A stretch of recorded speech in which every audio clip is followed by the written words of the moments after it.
So, Lecture 5 covers sections 4.4, 7.2, and 7.6 of our STEAG. And what we are going to cover is understand iterative solution methods or methodologies. In particular, point iterative methods, such as the Jacobi iteration method, Gauss-Seidel iteration method, what relaxation methods are, the Tridiagonal matrix algorithm, which we're going to see later in class is really, really awesome. And then we're going to move into 2D diffusion for a finite volume method.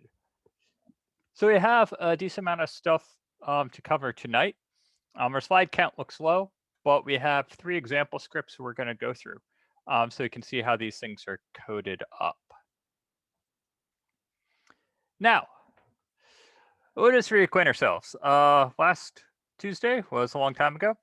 And recall, we're talking about our general scalar transport equation. Now, thus far, we've covered how to handle accumulation, diffusion, and generation, which is pretty awesome. So recall, phis are conserved quantities that we're working with. Gamma is our diffusion coefficient, and rho is our density. S was our generation term. And we were able to look at situations of how we could solve this this equation, considering source terms, whether they were volumetric, or if we treated, a uniform convective boundary condition as a source term within our cell, and how to handle, accumulation transients. I will note on your next homework assignment, you guys are going to be doing some cool schemes, and all in the homework being introducing a slightly different scheme than what we talked about when we did our accumulation term, our transient, to kind of reflect some of the higher order schemes that you'll see in commercial solvers, but that's no biggie. So thus far, we've talked about, this equation, how we solved it. In convection, don't worry, we are going to focus on this, but that can be an entire another class, or really a series of classes. So let's now kind of really just focus on our diffusion equation, talk about some of the ways that we can solve it. So up until now, we've really said, our temperature matrix was equal to the inverse of our coefficient matrix times our B matrix. And that was all good, right? Because we just used MATLAB's built-in matrix inversion function to do that. But however, when we start looking at these 1D and 2D problems, even 3D problems, what we've done thus far isn't the most efficient scheme. It's not the most efficient way to do it. And we're going to really illustrate that when we talk about Tdma.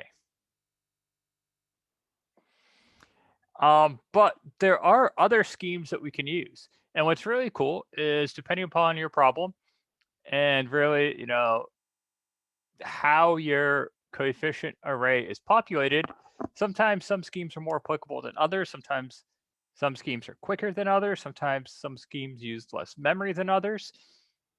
So if you really are developing your own code and your own algorithms for, a really particular problem, particular set of physics, it's always good to explore these in a little greater detail, so you can kind of optimize that code. Because at the end of the day, right? Yeah, we care about getting a solution, but it's also fun to kind of nerd out and say, can we get that solution a little faster? Can we get that solution using a little less memory? So we're going to talk about some of these schemes today. Now, we have direct methods and iterative methods that are used to really solve our system of equations. Our direct methods include matrix inversion, i.e. everything we've been doing in MATLAB. Gaussian elimination. And you guys are probably pretty familiar with Gaussian elimination when you guys took linear algebra. You've done this, right? We just get our system of equations in row reduced echelon form and do a back substitution. So you guys may remember that class long, long ago, Gauss elimination. And there's also the tridiagonal matrix algorithm. And then when we move to, 2D, there's a pentadiagonal matrix algorithm, Tdma. And we can extend this algorithm, to higher orders of dimension. Now, these direct methods are really nice. The direct method means we can rearrange our system of equations kind of in one sweep and obtain a solution. So there's no need for us to iterate. Now, there are some iterative methods. If you guys have taken numerical methods, these might seem familiar. The Jacobi iteration and Gauss-Seidel. You also have, Gauss-Jordan. There's other iterative methods. And in numerical methods, ME 2060 or MEMS 1060, sometimes you do examples of, where the Jacobi iteration and Gauss-Seidel kind of break down if you don't have a diagonally dominant matrix. But what's cool about, the diffusion problem, we typically have a tridiagonal matrix. So these guys often work pretty well. Now we're going to look at some of these methods, and we're going to kind of talk about the pros and cons of each. Now, let's first start with Gauss elimination. Gauss elimination, we're going to start with this one because it should be the most familiar to everybody. I remember taking linear algebra. Oh God, a long time ago. You remember the very reduced echelon form. And that was the most fun I've ever had. I think linear algebra was my favorite class. And it really got me inspired into numerics, because once I learned about numerics is just, constructing an array and solving it, it's like, hey, I like solving arrays. Let's do this. So let's look at Gauss elimination. Let's consider an arbitrary system of equations. Now, this is truly arbitrary. This doesn't reflect any problem we've done in this class thus far. Say we have three equations. Our first equation is 10 phi1 plus phi2 plus 2 phi3 is equal to 44. Our second equation is 2 phi1 plus 10 phi2 plus phi3 is equal to 51. And our third equation is phi1 plus 2 phi2 plus 10 phi3 is equal to 61. Now, if we put this in matrix form, we can have our coefficient matrix constructed as such, where we have 10, 1, 2, 2, 10, 1, 1, 2, 10. And this is multiplied by our phi matrix. That's going to say represent our conserved quantities. Then our right-hand side is our solution matrix. Now, the premise of Gauss elimination is what we want to do is get our system of equations into really our lower diagonal being equal to 0.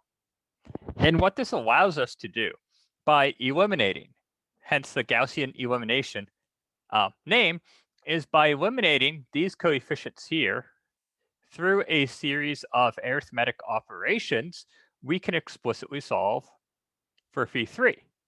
Once we know phi3, this value is known, and we can solve for phi2. Once we know phi2, we can solve for phi1. So Gaussian elimination requires us to go through a series of arithmetic operations, then a series of back substitutions. And you know what? This scheme isn't bad. There's nothing wrong with it. Now, what we're going to do is break this method down into two steps. The first is we want to form an upper triangle. So here's our diagonal. Down below is our basically lower diagonal, which is going to be all zeros. Then we have our upper diagonal, which we're not going to reduce. And to do that, we are going to use forward elimination. So what we're going to do is eliminate really coefficients from our subsequent rows, so rows below, to create our final row with one number. So we want the last diagonal to be populated and everything to the left to be 0. And then we're going to just do back substitution. Once we know phi3, we can solve for phi2. Once we know phi2, we can solve for phi1. It's a pretty cool scheme. Now, let's look at this. Now, I must admit, I like doing this stuff by hand, but it's also fun to code up. And we do have a code that we will run momentarily to show how this works. So what we want to do first is look at our coefficient matrix, and we want to eliminate these entries. So we want to get 2, 1, and 2 eliminated. So they're 0. And what's awesome about this is you can really do this any way you want. There's almost an infinite number of arithmetic operations you can take to kind of do this. Now, what we're first going to recognize is, okay, let's try to eliminate this number, this 2 right here. So there's a few ways we could do it. We could divide row 1 by 5, and this would give us 2. This would give us 0.2. This would give us 0.4, and that would give us, what, like 8.8. And then we could subtract row 2 from row 1. Or basically, we subtract, row 1 from row 2 and substitute it in for row 2. Here in this example, though, I said let's divide row 1 by 10. So what we're going to do is take our first row, and we're going to divide this out by 10. So we'd have 1, 0.1, 0.2, and 4.4. Now, in row 2, we're going to replace row 2 with the following arithmetic product. We're going to take row 2, and we're going to less to row 1. So to row 1, we would have 2, 0.2, 0.4, and 8.8. And doing this, 2 minus 2 is 0. 10 minus 0.2 is 9.8. 1 minus 0.4 is 0.6. And 51 minus 8.8 is 42.2.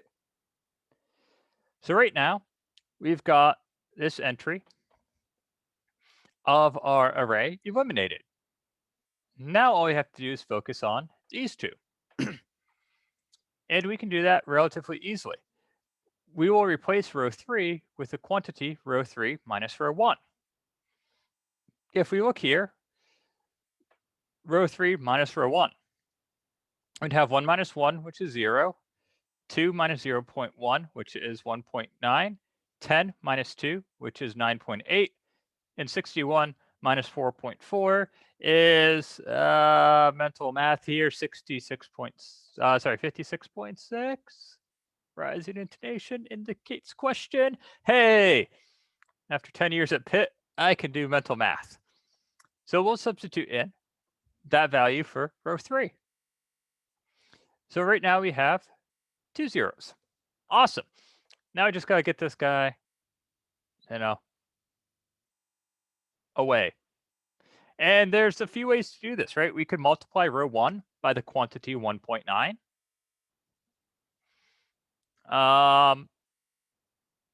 And no, that wouldn't work because that would get this value, but that value is no good. So let's focus on row 2. We could find a common product here, and then do a subtraction process. Or what we could do is take row 2 and divide this quantity by 9.8. And doing such, this gives us 1. That gives us 0.0612. And this gives us 4.3061. And I just rounded off because I couldn't write out all the decimal places. And with that, we can say we will replace row 3 with row 3 minus 1.9 times row 2. So if we multiply this by 1.9, then 1.9 minus 1.9 is 0. And then I'm not going to be able to do any of this mental math, but we'd multiply this quantity, 0.0612 by 1.9, and then remove that from 9.8, and proceed. Now, what this gives us is our lower diagonal is full of zeros. So what we have is this third equation. We have 9.6837 phi3 is equal to 48.4184. We can directly solve for phi3. Awesome. I like this. So phi3 turns out to be 5. Once we know phi3, we can come back here, multiply this quantity by 5. So we'd have phi2 plus 5 times 0.612 phi3 is equal to 4.3061. In doing such, we'd have a quantity of 4 for phi2. And lastly, we'd have phi1 plus 0.1. Phi2 is just found as 4 times 0.2. phi3 was 5 is equal to 4.4. And we get phi1 is equal to 3. So this method is, pretty straightforward. Now let's actually see this in application. Let's go back to lecture 2, example 1, where we had just conduction within a rod, where we had 5 control volumes, and we had our 2 battery conditions. This was 100 degrees C, this was 200 degrees C. And we had the following system of equations, where our diagonal represented AP, our upper diagonal represented A east, our lower diagonal represented A west. And we want to construct a code for Gaussian elimination compared to matrix inversion. So if you guys want to look on Canvas, we have a pretty awesome code. It's titled Lecture 5, Example 1.m. And what I will do here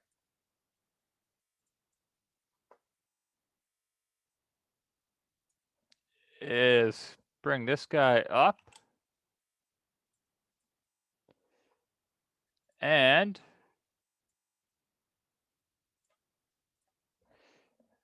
I think I am able.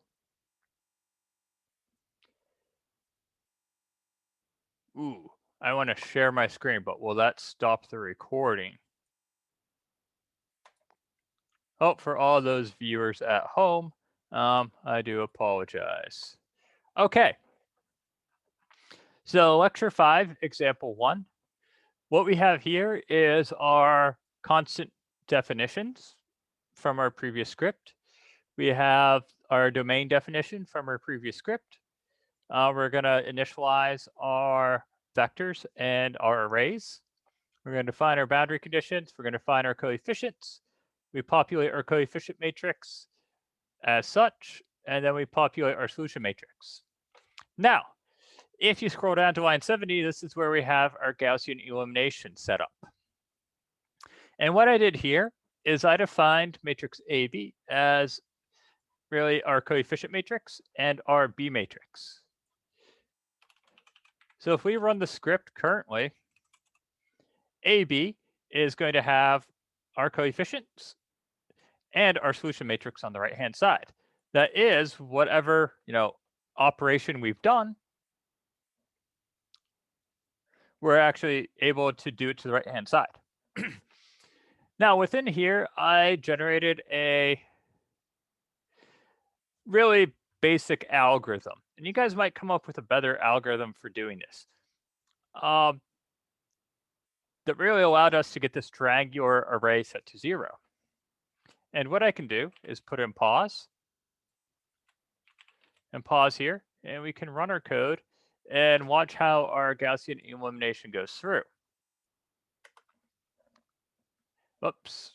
What I should probably do is show our arrays. So currently this is our array.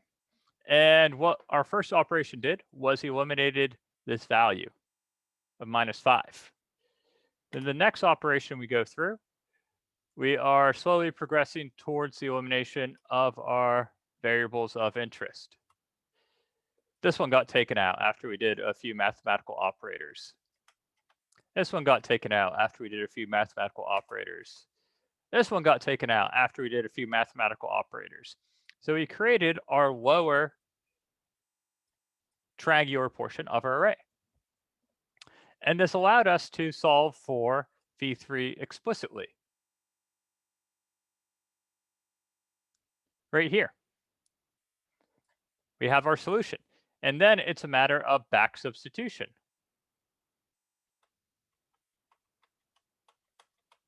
I got carried away and set everything to 0, even our upper, such that we would have a direct solution. Now, you don't have to do the upper within the code, which is represented as DD. You can go back through your back sub. As mentioned, I just got carried away. I got kind of excited about eliminating everything and did more of a Gauss-Jordan style as opposed to direct Gaussian elimination. But you can develop your own script. And what we see here is if we hit the run button, we can look at two things. Using our Gaussian elimination. On a small array, this took about 3 milliseconds. Using matrix inversion, this took about 78 microseconds. And what you'd have to do is run this multiple times and average your results, just because that's how computers work. But we see the Gaussian elimination is about an order of magnitude slower than MATLAB's built-in matrix algorithm, matrix inversion algorithm. That's okay. We have a pretty robust method that we can track rather easily and understand. Now, what I'll do here is for us just to do any comparison of time, I'd say, hey, what happens if we increase our number of volumes? Once again, Gaussian elimination is rather slow because we have two nested loops that we have to run through to do our arithmetic operations. So Gaussian elimination is slow, and it works relatively well on most matrices, but it's not the best, right? So let's ignore that guy for a little bit, and let's look at some of the other methods that we have going on. So you guys can definitely play around with this if you want. The script's there. You can modify accordingly. If you think of a better way, to create that lower diagonal, go for it. Now,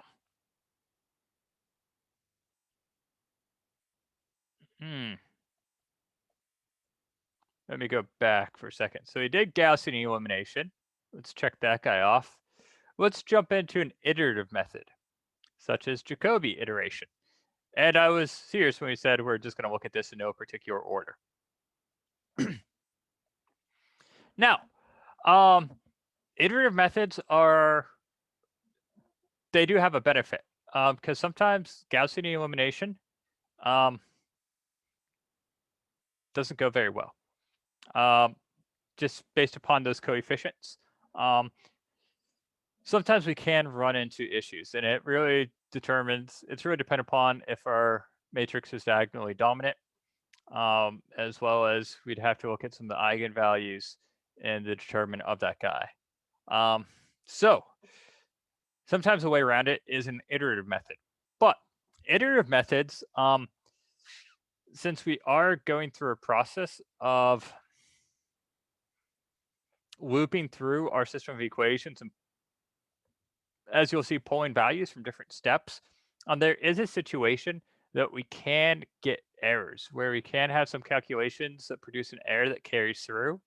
And then in our calculation process, we have an instability. That is, we don't converge, and our solution is going to approach a value that's not very favorable, such as a nan, not a number, if we have a division by 0, or something that's infinite. And to get around this, we always have to look at a stability criteria, which is known as our Scarborough Criteria. And we'll talk about this in a moment. Now let's consider just an arbitrary 3x3 system. Our coefficient matrix right here would be A11, A12, A13. Then we'd have A21, A22, A23. We have A31, A32, A33. That's our little coefficient matrix right there. This will get multiplied by our conserved quantities, phi1, phi2, phi3. And then we have our solution matrix right here. So the first index is a row, the second index is a column. Now, when we do this, we can't have a singular matrix. That won't work. So we have to look at whether or not our matrix is diagonally dominant. And to do that, we have the following criteria. The absolute value of AII has to be greater than the sum of the absolute values of AIJ. For j is equal to 1 to n, and j cannot be equal to I. That is, if we look at our first row, the absolute value of A11 has to be greater than the sum of the absolute values of A12 and A13. our leading coefficients. A22 has to be greater, well, the absolute value of A22 has to be greater than the sum of the absolute values of A21 and A23. And we proceed with A33. That is to say, if we look at our diagonals right here, in each row, if we sum up those absolute values and compare it to the absolute value, they should be less than or equal to that of our diagonal matrix. That is, we are diagonally dominant. And we've seen this thus far with some of our examples, right? In this situation, our A west was 10 and our A east was 10 because this got multiplied by our temperature. So we'd have 15 is greater than the sum of, well, actually, it's identically equal to the sum of the absolute value of 5 and 10.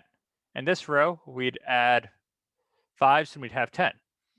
So we're in a situation where we have diagonal dominance. And the Scarborough criterion states that if we take the sum of the absolute values of our neighbors per the absolute value of our celled center value, P. Say this guy was 15, this guy was -5, this guy was -10 for our first stencil, that we need this ratio right here to be less than or equal to unity for all cells.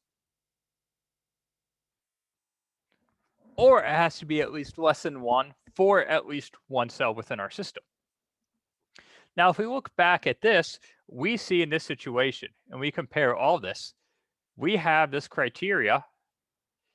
If we look at all these diagonals, it's going to be identically equal to 1. So for our example,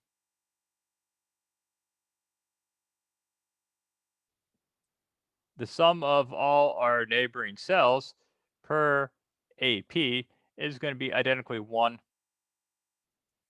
for all cells. And what this tells us is we have a sufficient condition to have convergence of our solution. That is, we should be able to get an answer out of it. Now, did we converge to the right solution? This doesn't tell us. But it's a good starting point. And it's a really, really easy check for when we construct our coefficient matrix to actually see, hey, is this guy gonna converge? Or are we gonna do some iterations and then suddenly MATLAB's spitting out nans and we don't know why? And then we waste 4 or 5 hours trying to figure out why, and we realized, hey, you know what? We got a situation where, this was greater than unity for all cells. We're not gonna converge. We might have messed something up when we cast our system of equations. We've basically created a matrix that's not diagonally dominant. So the Scarborough criteria is a really easy way just to check if our iterative method is going to work on the coefficient matrix we've constructed. Now, let's look at, lecture 1, example 2, and let's illustrate this. So this MATLAB script is also up on campus. You guys can check it out. I have this guy right here. And what I did is if we scroll down to line 70 once again, I have the Scarborough criteria programmed in. For I is equal to 1 to n and for j is equal to 1 to n, if I is equal to j, that means if we are on a diagonal, we will look at a situation. If I is equal to 1, we have to pull in a west that's outside our domain. If I is equal to n, we have to pull in a east outside our domain. And if we are not I is equal to 1 or n, i.e. we are existing between 2 and n minus 1, we can say our Scarborough criteria is the coefficient of row I, column j minus 1, plus row I, column j plus 2 per ij. So this is basically taking our value of our coefficient matrix to the left, taking the absolute value, plus the absolute value of the coefficient to the right, of our cell center per the value of our cell center. And what we do here, we can hit run. And we see for our Scarborough criteria, for this example, we have unity. So all cells are equal to 1. So using an iterative method, we should have convergence. That's great. Now, if we saw this is hanging out as 1.1, or this is maybe 1.5, we're in trouble. That means if we're going to use an iterative method, we might run into a situation where we're not going to have convergence of it. And you're just going to iterate and iterate till you know, these errors grow and MATLAB spits out a really nonsensical number. So this is a really easy thing to program in and check. And this is definitely going to matter in situations where we have you know, a non-uniform grid. What I would recommend is, let's do this actually. Since we have it available, was it lecture 3 where we did a non-uniform grid?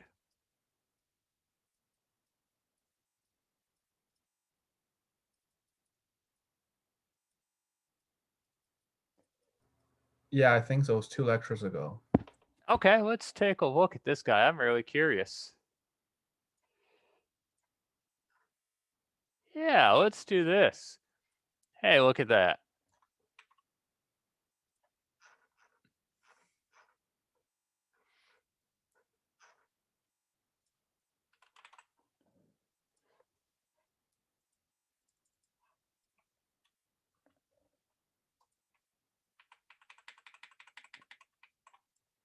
All right, let me just see if I can quickly modify this code on the fly.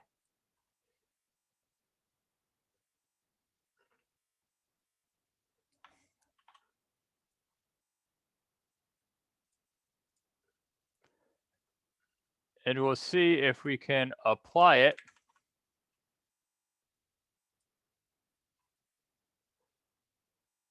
Aha. Okay, so that might be a fun homework problem.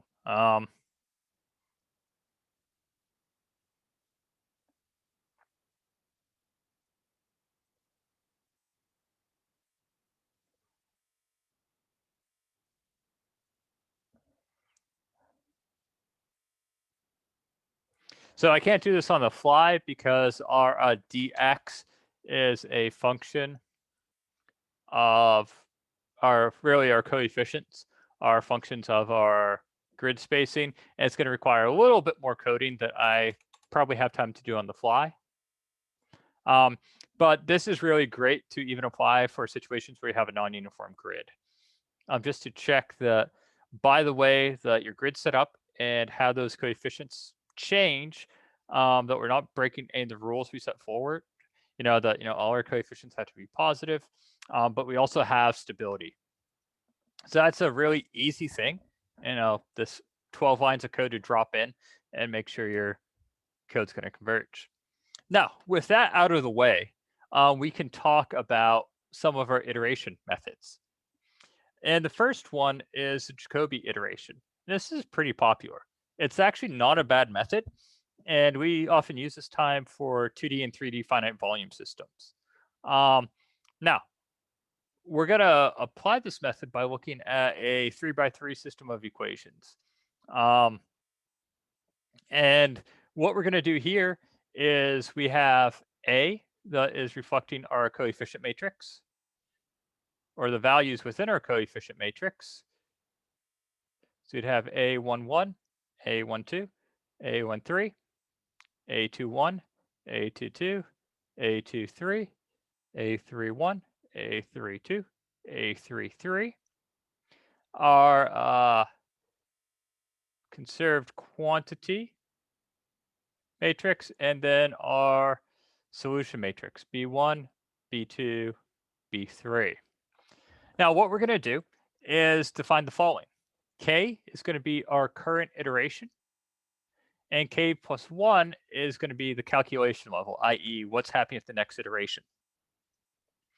So the way the Jacobi iterative method works is as follows.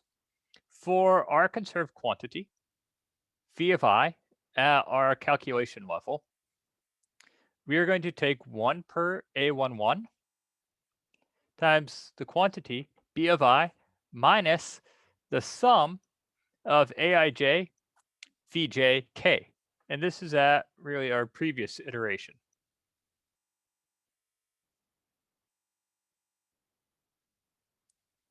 And we're going to sum this for all j from 1 to n, except when j is equal to I. So the Jacobi iteration method looks as follows. And let's do this for I is equal to 1 to n, where in this situation, n is equal to 3. And we can kind of graphically, I don't have space to graphically draw this out. But what we'd have in this situation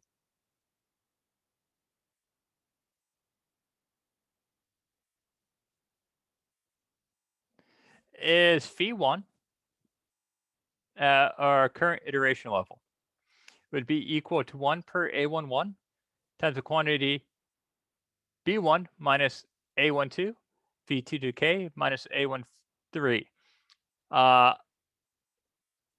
phi 3 to the k in this particular situation. Man, I really wish I had some space to draw this out because graphically it looks cool.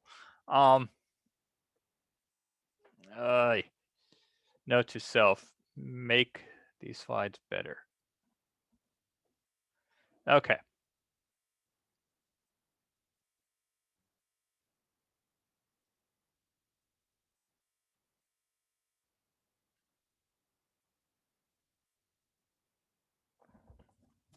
All right, so what's happening here is when we are trying to calculate phi 1 at k plus 1, we're going to take 1 per A11, multiply it by the quantity B1 minus A12 minus A13, all at our previous iteration level.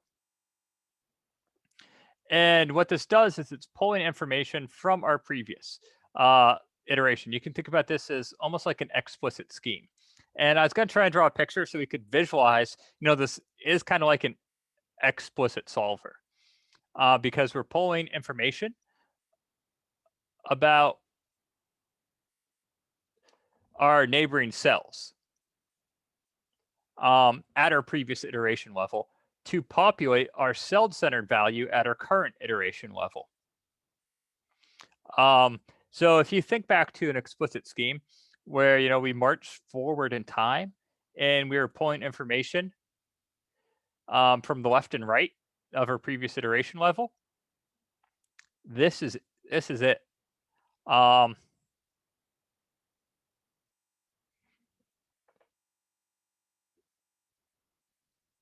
So I think I could probably draw this guy here. This would be west, this would be P, this would be east, this would be our iteration level k plus 1, and this is our current iteration level k.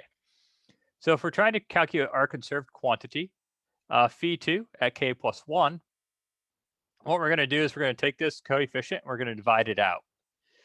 And we have a right-hand side value for that system, and then we're going to pull the value from the left and right of our previous iteration level.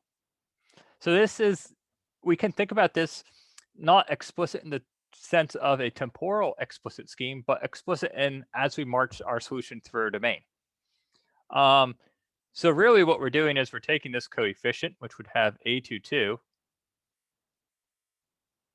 right here, and we're solving for phi 2 of k plus 1. And to get that, we divide it out by our coefficient and then multiply it by the quantity of our coefficient times our conserved quantity to the left and right at our previous iteration level. So the Jacobi method is, you can think about this as, like an explicit scheme. It's really nice. It's really straightforward to code. And all we have to do is march this domain, right? For I is equal to 1 to n, we go through here.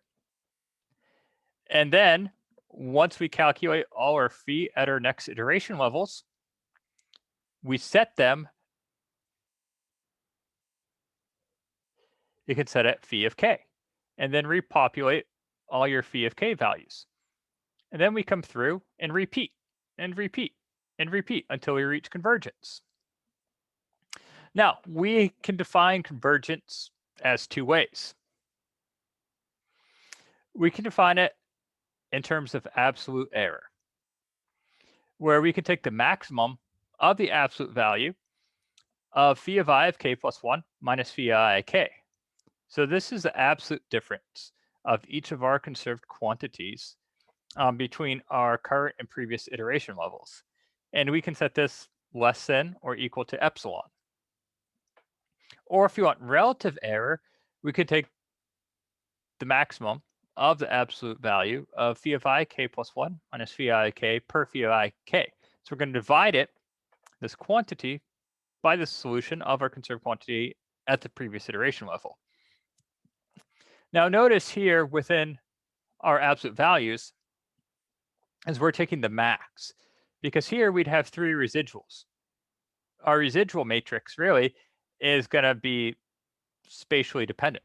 It's going to be dependent upon each of our conserved quantities at our cell values. So we don't want to just look at one cell. We want to look globally at all our cells, and we want to make sure our error is below our specified, really our convergence criteria.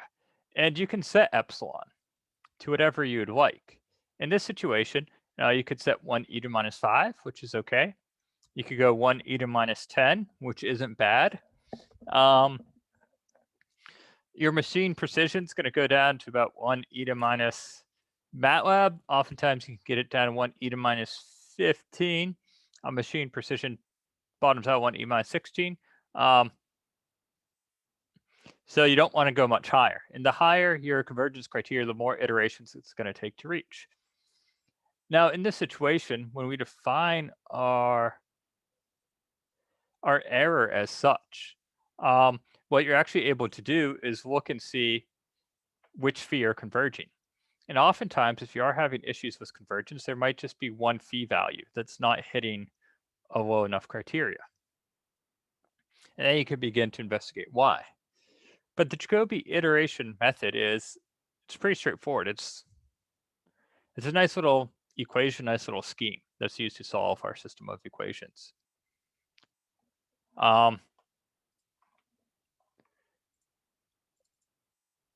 You guys will be, I didn't give you an example on this because you will be programming it in and talking about,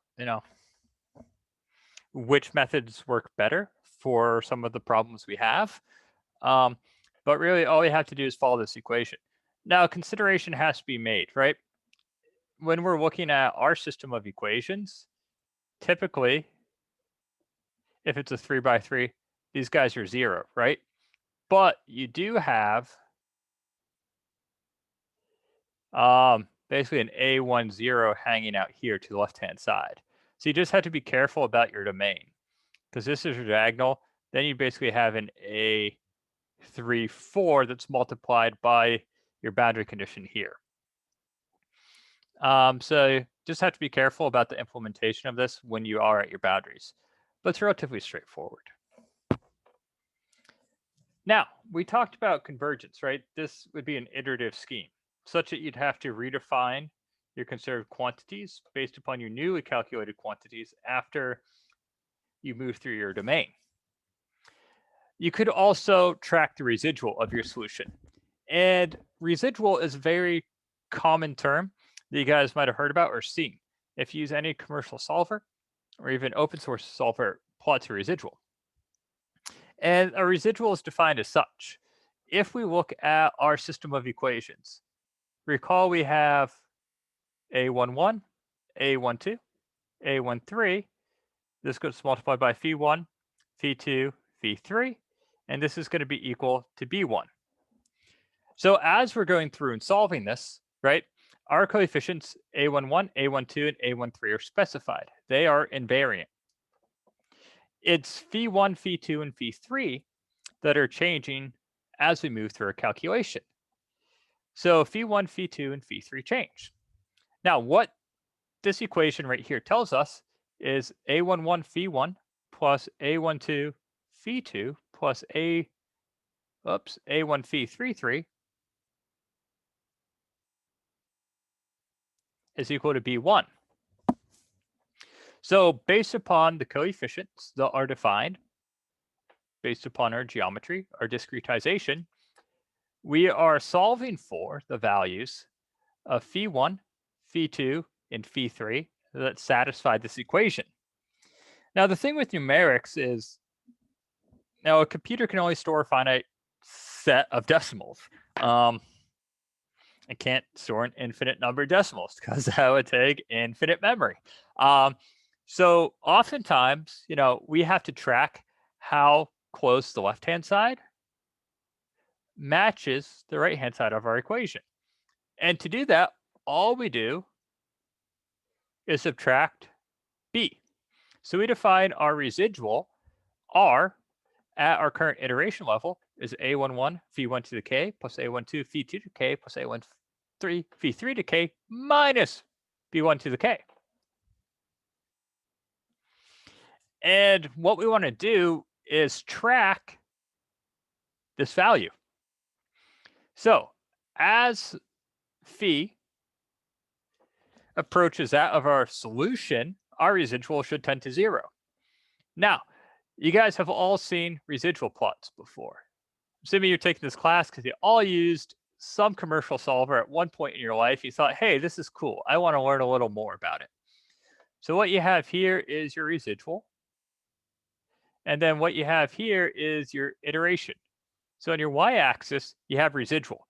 And sometimes this is a, what's the word I'm looking for? Relative? Oh, no. My apologies, it's not relative. Typically in your solvers, you can select root mean squared or max residual, and you can track that. And what you see is in the solver window, you get a line, it goes like this, and then it might flatline at a certain value. And you typically set your residual criteria for the simulation, so you know when it quote unquote converged. In this situation, right, RMS is taking the root mean squared of all the residuals for all your conserved quantities within your system. And the root mean squared isn't bad, but your simulation is gonna converge faster. Your solution to your system of equations is gonna solve faster in comparison to picking the max residual, because the root mean squared is taking the root mean squared of all the residuals and reporting that. So you could have a few cells that actually have a really high residual, and then some cells that have a really, really low residual, and they kind of get weighted out. So if you set it to your max residual, you're making sure that the residuals of all your cells, all your conserved quantities, is reaching actually that convergence criteria you set. Now, what's really cool is if you guys play with CFX, oftentimes, or even Fluent, if you do a transient analysis, is if anytime you have a flow problem, your residuals sometimes oscillate. And you go, hey, this isn't converging. And you often see this in CFX when you pick any flow solver, because CFX is really nice. You can do a central differencing scheme, and you can do a specified blend factor of unity. So it is purely central differencing with no upwinding, which we'll talk about later. And you're actually able to pick up turbulent phenomena using a really basic solver like a laminar flow solver. And you have eddies are forming and shedding. And these residuals are oscillating, kind of matching the frequency at which the turbulent phenomena are occurring. You go, it's never going to converge. Well, yeah. Turbulent problems won't converge. You can get convergence spatially, but not temporally. But that's down the road. So this is how a residual is defined. And your max residual, I would say that's the best way to determine if your system of equations has converged.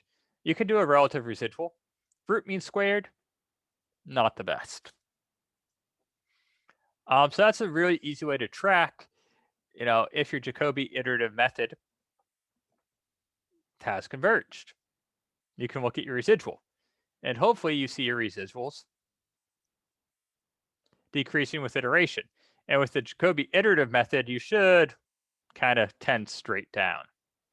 If you go like this and start increasing, MATLAB will tell you very shortly that you've hit a number it doesn't like.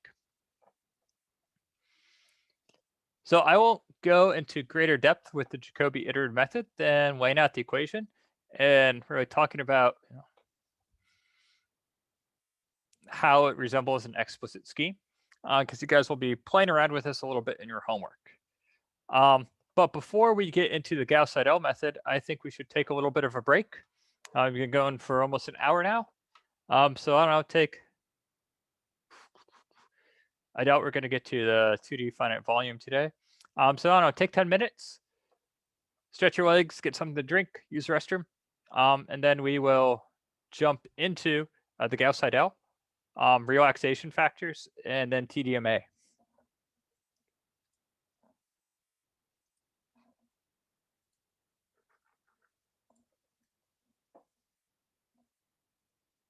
Let's talk now about the Gauss-Seidel method. And the Gauss-Seidel method is actually very, very similar to the Jacobi iterative method.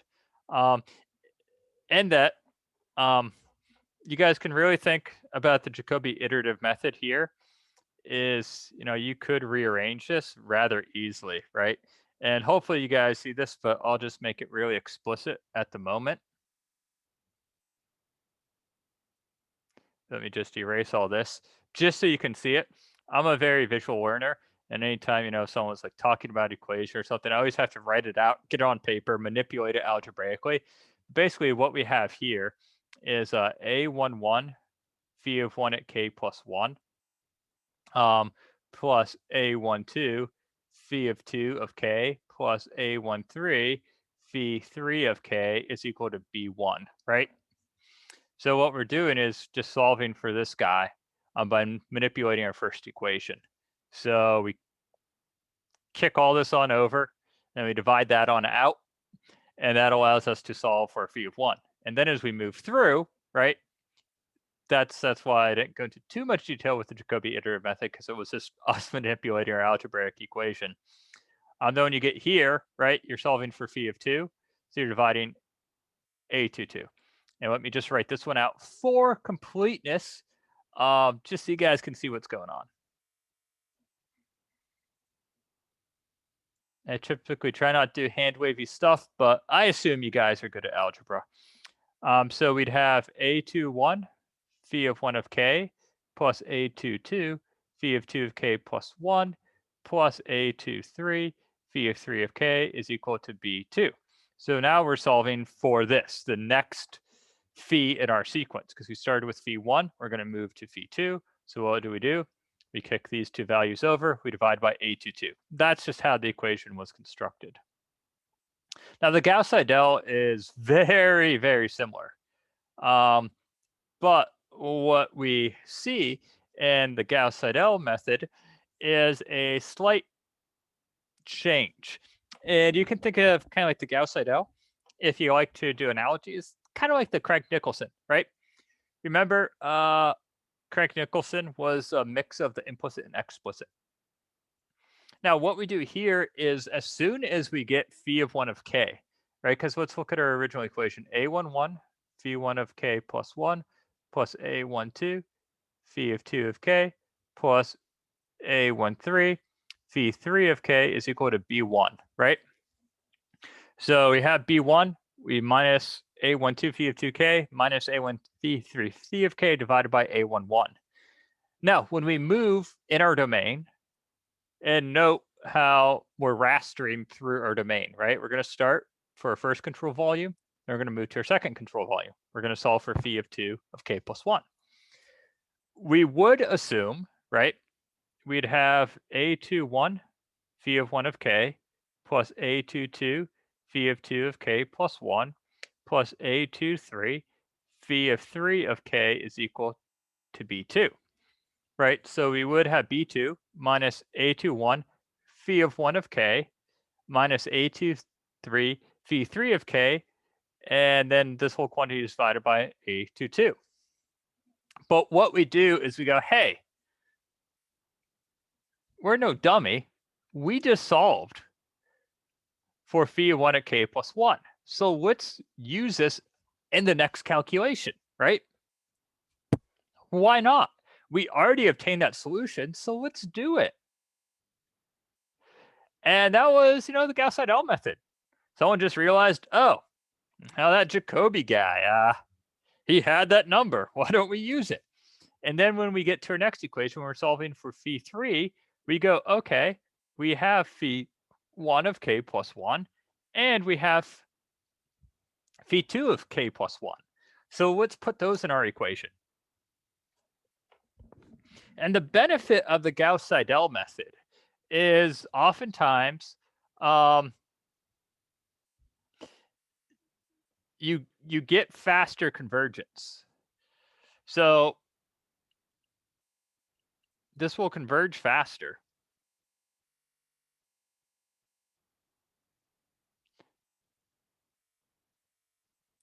than the Jacobi iteration method,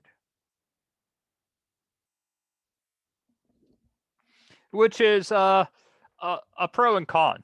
I like numeric work because there's nothing better than once you get your models working, put stuff up on the supercomputer, and it's going to take a couple days. So you got a couple days off, right? You can go do something else. And you don't feel guilty because the computer's going as fast as it can. But if we have a better method, it'll converge quicker, and you can be a little more productive. So the Gauss-Seidel method, right, we would just step through our domain, solve for our new temperatures or our conserved quantities of interest, reinitialize our old phis with the newly calculated phis, and then repeat until we have convergence. And you might ask, why do we have iterative methods? We haven't done anything iterative yet. The keyword's yet. So when we introduce things such as temperature-dependent material properties, we're going to have to iterate. And these methods are going to be incredibly powerful. And you might go, well, I could just use the iterative matrix inversion method. Yeah, you could. But we're going to talk about that momentarily, and I'm going to show you, these methods are kind of important, kind of powerful. And oftentimes we can go through this a lot faster. And these two methods we're talking about right now, the Jacobi and the Gauss-Seidel, you're going to get some better performance. And you're going to see that when we talk about Tdma. When I talk about better performance, I mean, you're going to use less memory because there's less zeros we have to operate on. Notice we're only pulling the 3 coefficients from our tridiagonal matrix. We don't have to store all those zeros of those off diagonals. That's big. We don't have to do any mathematical operators on any of those that we typically would have to in a brute force matrix inversion process. So you might go, hey, these seem kind of antiquated. They're iterative. Yeah, but for bigger systems, they have some benefit. So if you guys have taken numerical methods, you go, oh yeah, those are cool, but hey, look, MATLAB does it. Yeah, these are pretty cool. These are pretty quick. So that's the Gauss-Seidel. You can kind of, if you want to think about, as we iterate through our domain multiple times, you can think about this as, on our y-axis that used to be time. Think of this as iteration level, and this is kind of like a modified Crank-Nicholson. As soon as we get information about stuff in our domain, we can use it in our subsequent calculation. So, we generalize these just for an arbitrary coefficient matrix, but let's actually look at our one-dimensional steady-state diffusion equation. Now recall A of P phi P is equal to the sum of our neighbors of A neighbor phi neighbor plus B. And this would look like A east phi east plus A west phi west plus AB phi B at our boundary plus just whatever we group from our solution matrix. We'll call that B.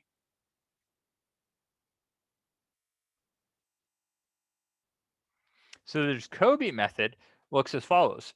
Phi p at k plus 1, that's our calculation level, is 1 per AP, our coefficient, A east phi east to the k plus A west phi west to the k plus AB phi b to the k. Note that's for our boundary, plus B, our solution matrix. Whereas the Gauss-Seidel would look at phi p to k plus 1 is 1 per AP. And notice here we have the same, A east phi east to k. And then we can do A west phi west to k plus 1 because that's to our left, right? P east west. If we already have this guy solved for, we can use it in this calculation level. So we can pass that information over. And that's any boundary information plus B, the right-hand side matrix. So those are the methods. And you're going to be kind of coding these in and doing a little compare and contrast. Now, the question is, which one should we use? Wonderful. That's a great question. Now, the Gauss-Seidel will converge faster because the information we're obtaining as it propagates through the domain, we're using that to calculate every value downstream. That is our information. Our solution is going to move through the domain quicker. Now, the Gauss-Seidel is also slightly more efficient. That is to say, I wish I could do an example of this, but you guys will see this. We can just keep phi of k plus 1. Right, so we just have a phi vector. As we move through the domain, we're populating everything. Notice we have our k plus 1, then we need our k vectors here. As we move through the domain, we're really overwriting our initial solution vector, our solution conserved quantity vector. So you only need really one vector to move through. Now, that's not necessarily true because we need really two vectors. We need one at our previous calculation and one at our current calculation for us to calculate a residual. Or you could get fancy with your residual calculation and calculate that on the fly and just have a residual vector. So you can have your conserved quantity vector as you calculate it and calculate your residuals on the fly, such that you know your convergence criteria. And since Josh brought up a really good point about OneNote, I'm going to pull up an old picture. And this is going to be very useful a little bit later. Now, Josh, if I inserted all those fantastic slides, this is probably going to be at the bottom of it, right? Yeah, bottom of those notes. Beautiful. Okay. Now, we have these two methods. And the big question is, all right, which one's better? So from a high-level overview, the Gauss-Seidel looks a little bit better because it's going to converge quicker. And if we code it right, we don't need as much memory. And trust me, memory is a real issue. If you guys are doing any CFD, you know how quickly memory gets taken up. Now, one way to kind of combat that is the introduction of relaxation factors. And if you use Fluent, you see relaxation factors within your solve menu, quite apparent. And in CFX, they do exist. Now, let's look at a simple Gauss-Seidel situation.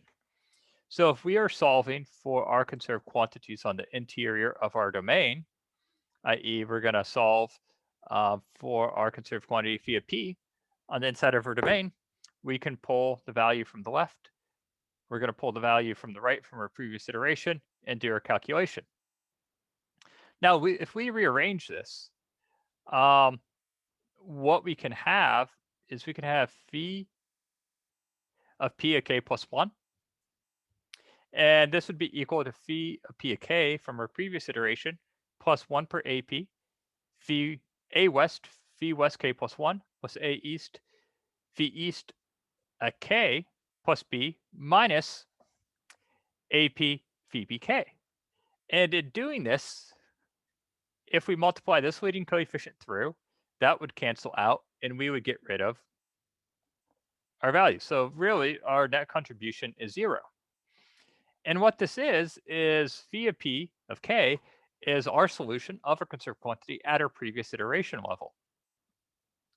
Now, what's really useful is actually looking at our domain, west, p east, and this would be at k. Then we have k plus 1. West, p east. And if we're solving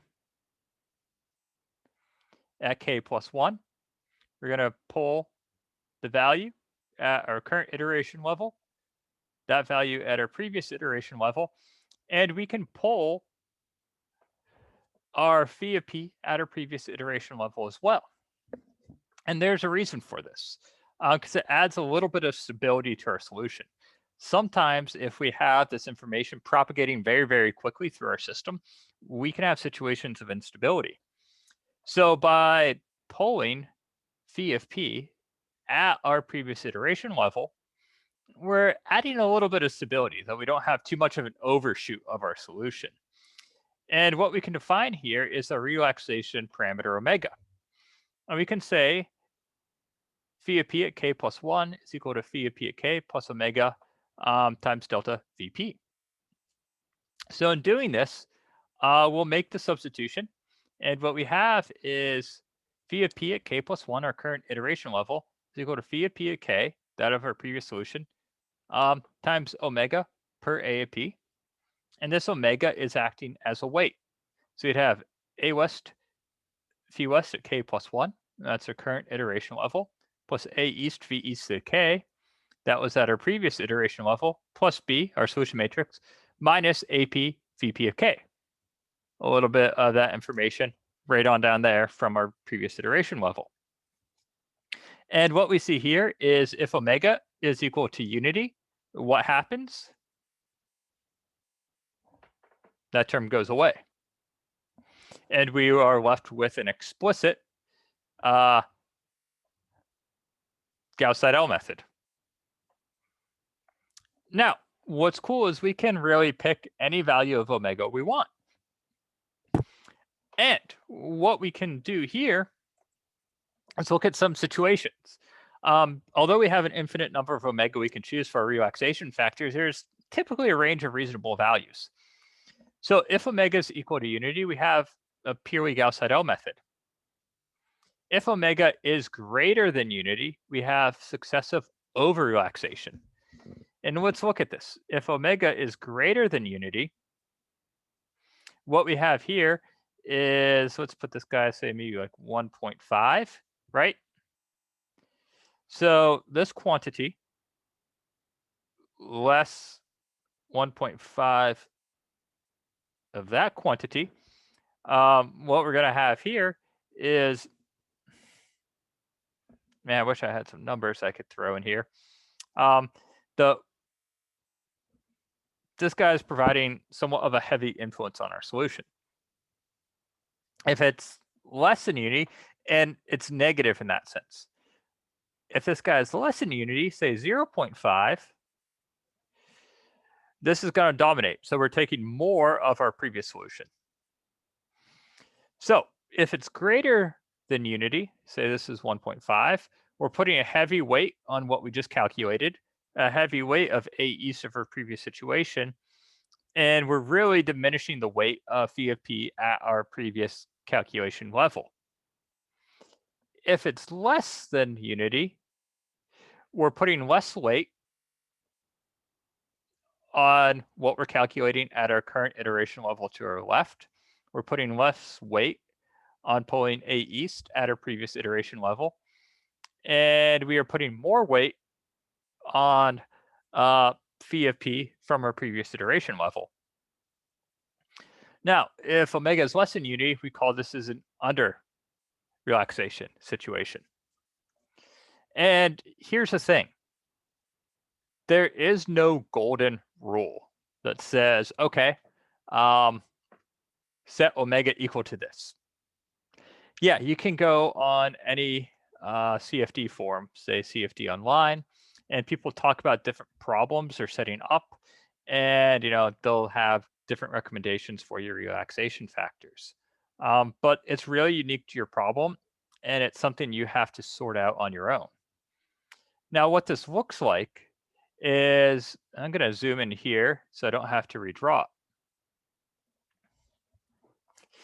On our x-axis, we would have omega, our relaxation factor. And on our y-axis, we're going to look at our number of iterations. Now, here, omega of unity gives us a Gauss-Seidel. And if omega is less than unity, we're going to increase the stability of our solution. And this is quite evident. If omega is less than unity, let's set it at 0.5. That means we're taking a little weight of what's going on here.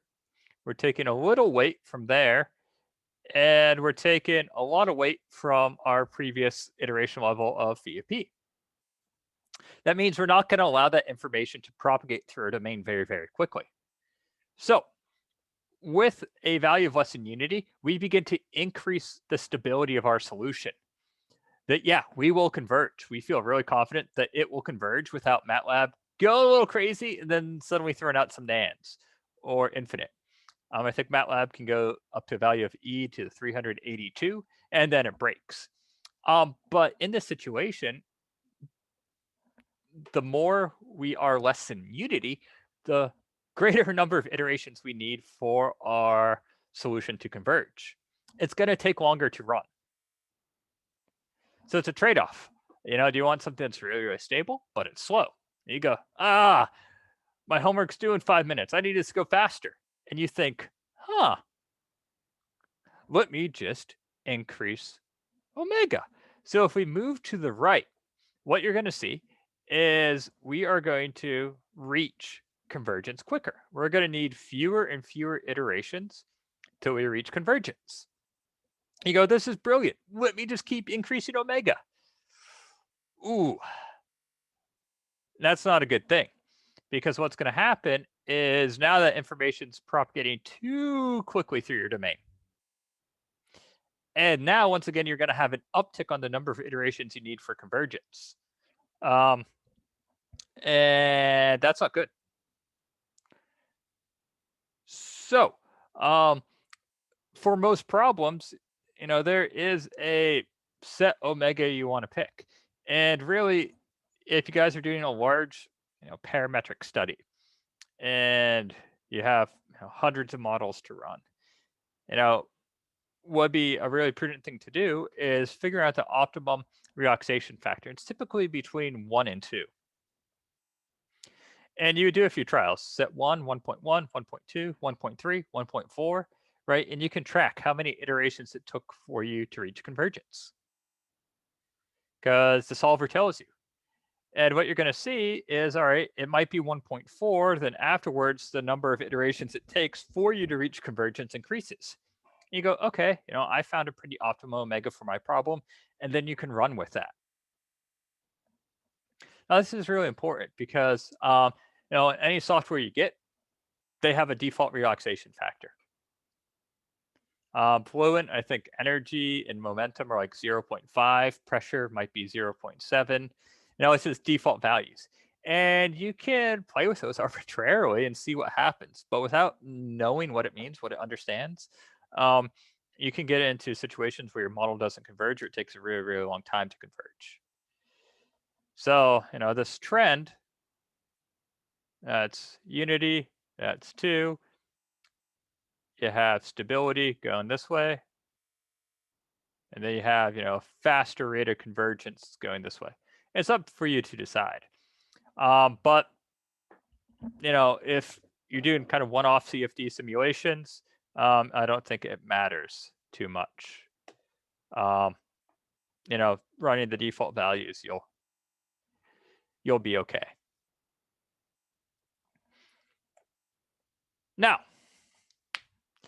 that covers our iterative methods, and iterative methods are typically really handy. And yeah, it seems like there's a lot of coding that has to go into it, but I'll explain why they're handy.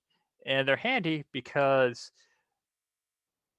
they are so much memory less intensive than a direct method.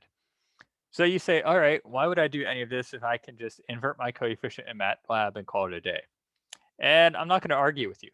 For most problems you deal with, if you're doing one-off codes and the like, MATLAB, Fortran, they're pretty savvy, but the array sizes can actually get kind of large. I've made a mistake today just trying to do an example. I accidentally put too many n in, and 64 gigs of RAM got maxed out immediately, and my computer didn't have a great time. So a way to look at this is, it'd be really nice if we had unlimited memory, but we don't. So say we just have 100 cells in a 1D system. That's going to give us a 100 by 100 matrix. Now, we're using double precision. MATLAB's double precision. Fortran, you can specify double precision. C++, you can specify double precision. So 100 by 100 that'll be about an 80 kilobyte matrix. Okay, that's not bad. Now, if you're looking at a 2D system, 100 by 100 cells means you have a matrix of 10,000 by 10,000. It's going to be 800 megabits for a matrix. You go, okay, that's not bad, right? That's less than 1 gig of memory. So a domain of 100 by 100, though, sometimes might not be satisfactory. If you do 1,000 by 1,000, you're going to throw on some zeros there. And then this guy, 1, 2, 3, whoops. You suddenly got quite large, right? You go, oh, wow, okay, so that's exploding. And that's just for 2D problems. In a 3D problem, your memory usage just gets so big. And why is that? Well, these solvers have to store zeros. And that's useless information. Now, what's really cool about that is, for a 3D problem, right? So any increment in your cell count is going to lead to a 3-fold increment of your memory requirement. So what we can do is look at different algorithms. This is known as the Tdma algorithm, also known as the Tridiagonal matrix algorithm. And this is really, really cool because the Tdma is really just, somewhat similar to a row-reduced echelon form, but it's really just considering a tridiagonal or pentadiagonal matrix. So what we have here is the following, right? This is our standard form. We have our coefficient matrix, our phi matrix, and our solution matrix. Now, I just mimicked what was on Wikipedia because that's a great resource and a little easier to follow, but you could call this a P, a east, a west. You could call this phi, and you can call over here B if you'd like. Now, the tridiagonal matrix algorithm is pretty cool. So what it does is it goes through a forward elimination process, very, very similar to a Gaussian elimination. So what it does is it defines M. So when I is equal to 1, that's our first entry, we take C of I per B of I. So we take C1 per B1, and that would give us our M value. And then for any situation where we don't have I is equal to 1, we calculate M as C of I per A of I of M minus 1. So we would have, when this is 2, we'd have C of 2 is equal to A of 2, right there, times the quantity M of 1. And M of 1 was C of 1, B of 1. So we're pulling these coefficients. And what we do is we update our right-hand side matrix. When I is equal to 1, we take D of I per B of I. And I'll show you this in a moment. I'm going a little bit quick just for the sake of time. And then for anywhere else in the domain, we use the following form. Now, this is really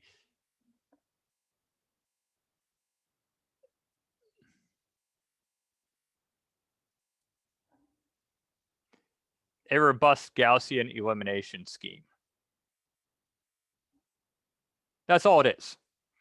And this is the solution, right? Because you guys could think about a really robust Gaussian elimination, right? Because you do want to eliminate this, and this, right? And you could think about the mathematical operations that you could do here to eliminate this. And then you subsequently have to carry it over on your right-hand side. So the Tdma algorithm is, just a single shot, really robust Gaussian elimination method. So you go through your forward elimination following this set of equations. And then you just go through your back substitution. So we specify our phi values and we start backward. So we start basically n, we go to -1, and then we go to, we start at n minus 1, my apologies, -1, and then we go to 1. So the idea is, right, we work through eliminating the coefficients of our lower diagonal. Then we can come through and solve phi of n, which is b of n per d of n. Phi of n is dn prime is d of n per b of n. And then we work our way back through, solving our system of equations. Just a robust Gaussian elimination scheme. Now I want to show you kind of how cool the Tdma algorithm is. Now we're not going to go through the derivation. You can follow the derivation on Wikipedia because it really just outlines, how someone really thought about the Gaussian elimination process. It made it, really, really generalizable, the minimum number of steps in a manner that you wouldn't get into any situation where you're gonna calculate some really incorrect quantities. So let's jump back to lecture 1, example 2. And let's look at our Tdma script. Now this is pretty awesome. I'm excited for this. So I'd suggest you guys pull this up and you can run it alongside. Now, what I have is our exact script from lecture 2, example 1. But I made a slight modification just so we could, really do a speed up comparison. We have our constants. The length of the domain's unity. We assumed a diffusivity of unity and an area of unity. Now, what we're going to do is adjust the number of our control volumes. First, we're going to start with 5. We calculate the number of nodes, our delta x west and delta x east, and our cell size. We define our variables of interest, i.e. we pre-allocate our temperature array, our coefficient array, and our solution array. We apply our boundary conditions. We define our coefficients that are going to use to populate our coefficient matrix. Then starting at line 35, I have t star is equal to tick. So this takes the time of our computer, saying what time is it? And it records it. Now, I'm going to make use of MATLAB's diagonal command. So as opposed to us going through loops and having to raster through our whole domain to populate our coefficient matrix, I took heed of Josh's little snippet of code and did this a little more efficiently. So our coefficient matrix is going to be the diagonal, and I'm going to have AP times 1s plus the diagonal of minus A east times 1s. And what's going to happen here is we're going to populate n minus 1, and this index right here, 1 means it's the upper diagonal. Then I'm going to add this to the diagonals of A west times 1. It's going to be a lesser array, and minus 1 is going to be a lower diagonal. So what I'll do here is put a break and drop in our coefficient array. So currently, our coefficient array took all the APs, populated diagonal, then our A east, our upper diagonal, and a west lower diagonal. Now what I did here is just overwrote coefficient 1 and 2. to make sure they are the correct value. In doing such, we have our coefficient array, which matches what we have right here on our lecture slides, which is awesome. Now, that was a few very simple lines to populate our coefficient array. Then we have a right-hand side matrix. Then we solve our temperature by doing the matrix inverse. Our coefficient matrix divided by our B matrix, and then I end our time. So what I have here is that was how much time was elapsed to populate our coefficient matrix, our B matrix, and do our calculation. Cool. Now, down here, I did the same thing. We took the computer time as our start time. And then for Tdma, what we have to do is put this in a form that matches our solution. So I'm going to define B as our diagonal matrix, as we see here. So I took B as the diagonals of our coefficient matrix.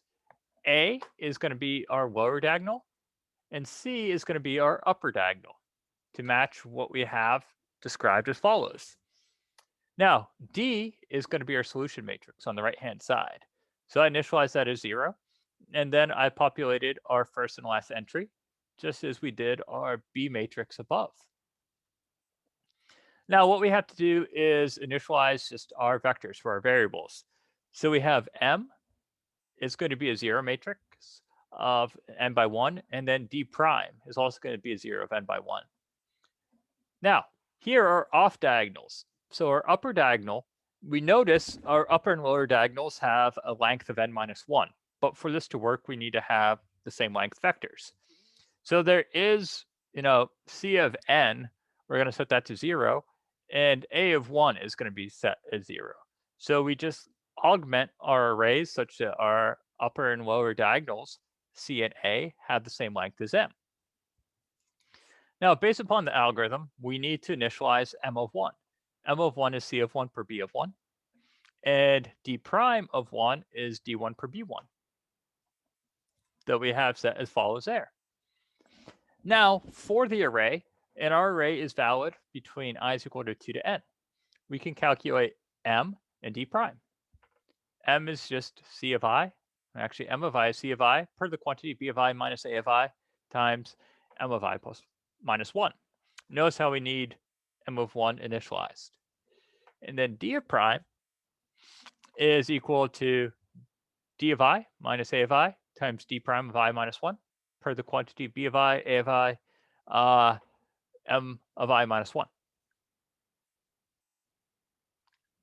So that allows us to calculate these quantities that are going to be used in determining our conserved quantity phi. Now, define phi as a zeros array.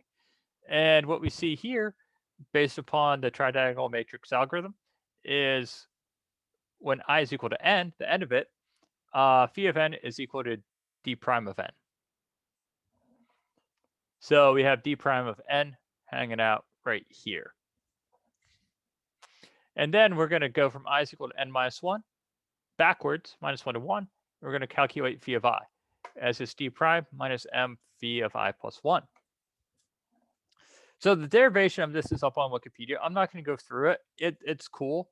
It's math. It's just, a scheme algebra. It's really just a really solid Gaussian elimination method. I think this was developed in the 50s, which is really cool. And that makes sense, right? Back in the day, I couldn't even imagine how much memory cost. You see all those old-timey pictures of like hard disks the size of a small car, and they're like 10 megabits. So yeah, the need for these algorithms was quite evident, but they're still really useful for today, and I'll show you. And then we enter time because we calculated our solution. Now you might go, okay, as it stands, Tdma looks slow, right? We have 2 loops. Ugh, loops are slow. Yeah, not so much. So right here, I suppressed our output. You can turn on the output to see the solutions are identical. What I did here was took the time it took for matrix inversion versus the time it took for Tdma. So what this says, if the time it took to solve this via direct method was greater than the time it took Tdma, that means Tdma was faster. So we're looking for this time to be greater than unity. So first we're going to look at 5 cells. I'm going to say for 5 cells, we're not going to see too much of a speed up. And the way to do this is you have to run it quite a few times to average it. And what we're seeing here is the time it takes to do the Tdma is about twice as long as a direct inversion. Okay, but that's 5 cells. Let's take up to 50. Okay, about the same, right? Tdma is a little bit slower. But let's take it to a reasonable size domain, 500. Okay, now Tdma is actually showing speed up. About, I don't know, we're averaging maybe about 1.3-ish times faster than a direct matrix inversion. Now, you guys are probably MATLAB wizards. I'm not. If there's a way for you guys to track how much memory is allocated to the coefficient matrix versus how much memory is allocated to us just defining our A, B, and C vectors, and you can do a memory comparison, go for it. Now let's say we step our domain up to 5,000 control volumes. Let's run this a few times through. 113, 108, 106, 80, 112, 110, 107. So the Tdma algorithm is about 100 times faster than the direct inversion. That's crazy. Right? We're solving the same system of equations.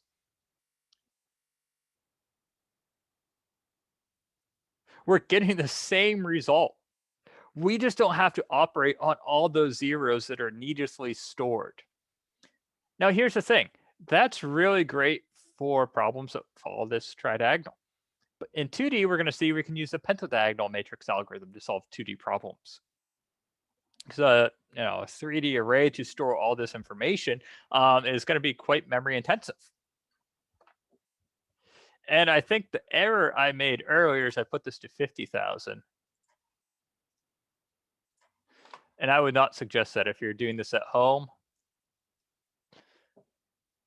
All right, it's going. Oh, okay. That's not good. Now it's using disk space.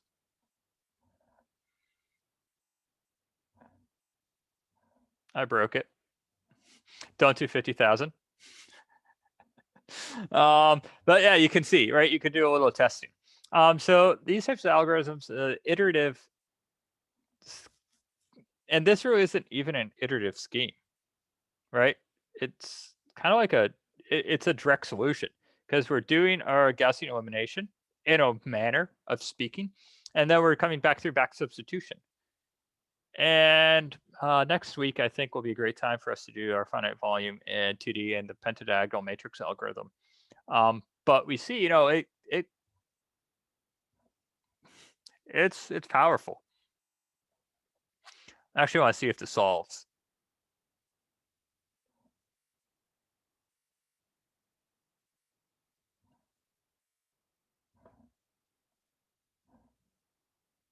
I broke MATLAB, great.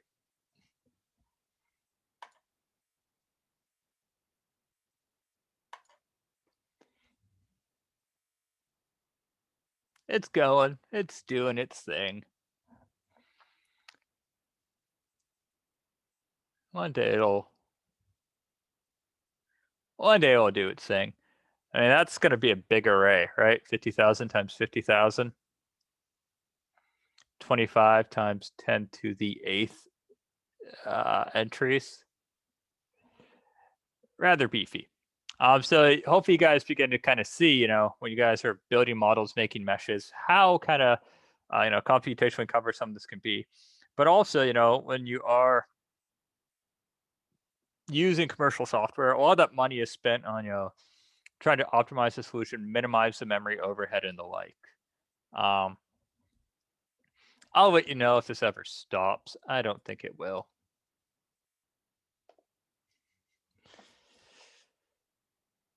So that kind of goes over the iterative algorithms. I know thus far in the class we've used the matrix inversion scheme. I would say definitely try and adopt Tdma for 1D diffusion problems, and when we get to 2 and 3D, we'll work on the pentadiagonal and then developing more robust schemes for solving those. Just for the sake of having a little efficiency with your code. But with that,